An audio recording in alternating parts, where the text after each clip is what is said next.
से लेकर संहार तक। सिर्फ मैं हूँ, सिर्फ मैं हूँ। मैं समय हूँ, मैं समय हूँ। शुभ प्रभात, शुभ प्रभात, शुभ प्रभात।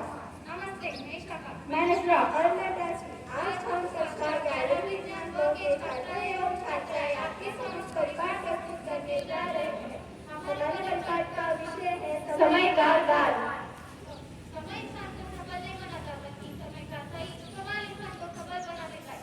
तो ऐसे ही सुंदर विचार लेकर आ रही है हमारी कक्षा से गायत्री हफ्ते।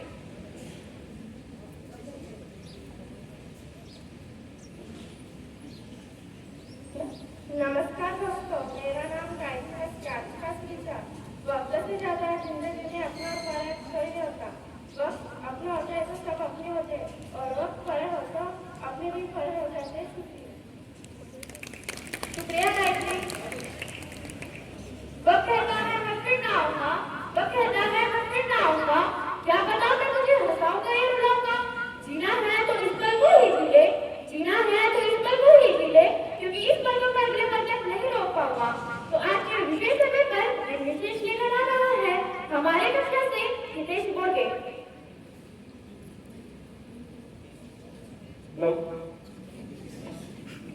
नमस्ते, मेरा नाम हितेश बोर्गे। आज का दिन विषय American Apollo mission Apollo 7 television पर पहली बार प्रसारित किया गया। अंतरिक्ष वैज्ञानिक कैथरीन डी सुल्विन अंतरिक्ष सैर करने वाली पहली महिला अंतरिक्ष यात्री बनी। धन्यवाद। शुक्रिया हितेश। समाचार हमें हमारे तारों और उनकी सभी घटनाओं के बारे में सूचित करते रहता है। हर पल हर समय हमें जागरूक करते रहता है। तो आज के मुख्य समाचार लेकर आ रही है हमारे कक्षा से विनीता बोर्गे। नमस्ते दोस्तों, मैं वेदिका बोर्गे। आज का मुख्य समाचार। टोल फ्री मेट्रो जलाएंगे नाके, राज ठाकरे ने दी सरकार को चेतावनी। लाखों के अभिकरण विद्यालय में संस्कृत ज्ञान परीक्षा का आयोजन। कांग्रेस कोर कमेटी की बैठक में शरद पवार मामले को लेकर हो सकती है चर्चा। अजित पवार की एनसीपी का दावा ठोकने की जानकारी क्यों नहीं दी गई, शरद पवार का इसी से सवाल। शुक्रिया। शुक्रिया वेदिका। दोस्तों, आपने कहानियां और किस्से तो बहुत सुने होंगे। आपने रक्तदान, कन्यादान और नेत्रदान भी बहुत सुना होगा, पर कभी आपने समयदान सुना है? तो आज इसी समयदान पर हम कक्षा 11वीं विज्ञान के छात्र एवं छात्राएं आपके समक्ष नाटक प्रस्तुत करने जा रहे हैं।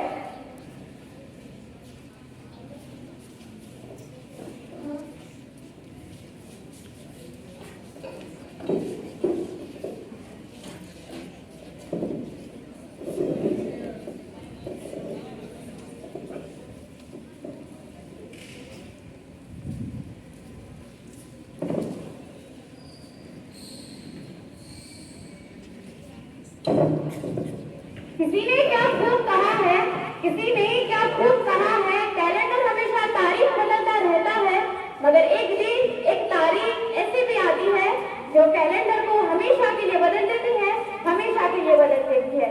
नमस्ते दोस्तों, मैं हूँ अलमनंद नरसिंह। की कहानी है कुछ दोस्तों की जो 12वीं की परीक्षा के बाद बड़ी मेहनत से 100 रुपए इकट्ठा करके एक छोटे से होटल में पार्टी करते हैं और बहुत खुश होते हैं वे, और वो फैसला करते हैं कि वे 40 साल बाद फिर से यहाँ मिलेंगे। तब तक कभी मिलेंगे नहीं और साल की पहली तारीख 1 जनवरी को मिलेंगे। जो सबसे अंत में आएगा उसे बिना पेमेंट करना होगा। जो वेटर था भोला खड़ा होकर सब कुछ सुन रहा था। उसने कहा, अगर मैं यहाँ रहूंगा तो मैं भी आपकी 40 साल बाद वाली पार्टी देखूंगा। दोस्तों ने कहा, ठीक है, 40 साल बाद। 40 साल कैसे बीत गए पता नहीं चला।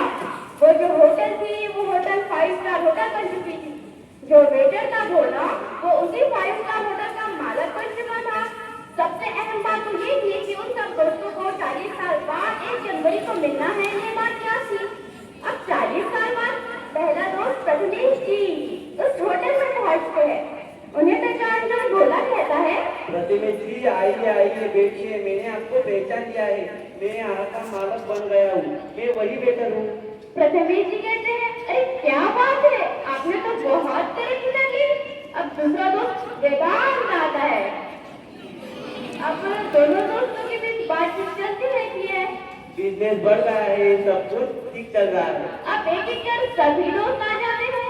ये सब दोस्त ऊंचे ऊंचे बच्चे होते हैं, इनके पास दौलत शौहरत पैसा सोना चांदी सब कुछ होता है, पर इनके पास अपनों के लिए समय नहीं होता।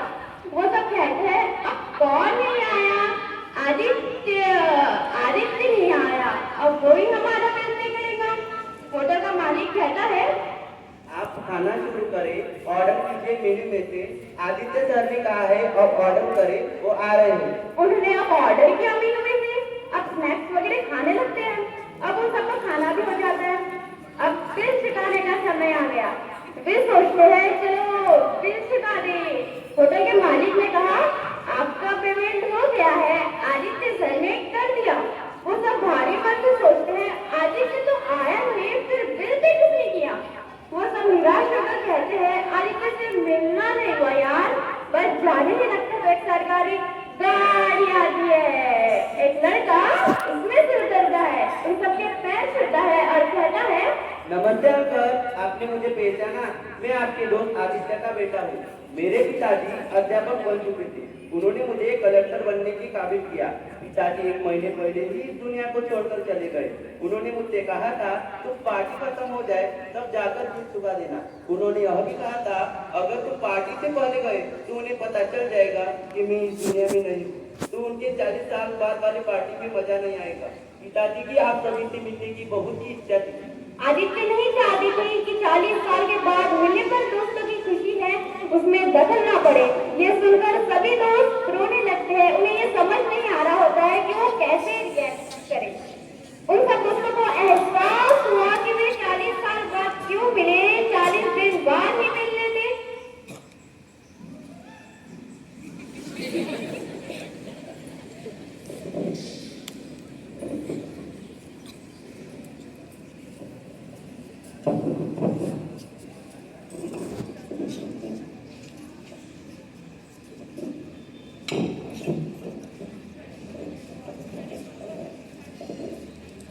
ये छोटी सी कहानी आप क्यों हमारी जिंदगी की कहानी बनने जा रही है।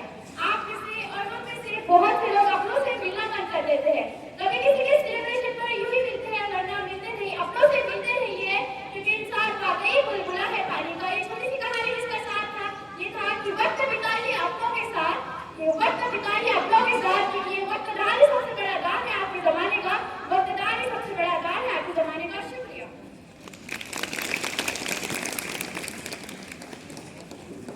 अरे लड़का थोड़ा समय रह गया, कुछ बाकी है क्या? अरे हाँ, हमने तो आज तक गीत सुना ही नहीं। तो चलो इस समय पर गीत प्रस्तुत करते हैं हमारे कक्षा के कुछ छात्र और छात्राएं। समय का पहिया चलता है, दिन ढलता है, रात आती है। रात में जब एक छोटा सा नन्हा सा दीपक जलता है, उसकी जरा सी जोत कहीं पर दूर से उसको देख कोई बरसों का मुसाफिर गिरते गिरते समझता है समय का पहिया चलता है, दिन ढलता है, रात आती है। रात में जब एक छोटा सा नन्हा सा दीपक जलता है, उसकी जरा सी जोत सही पर दूर से उसको देख कोई बरसों का मुसाफिर गिरते गिरते समझता है समय का पहिया चलता है, दिन ढलता है, रात आती है। शुक्रिया।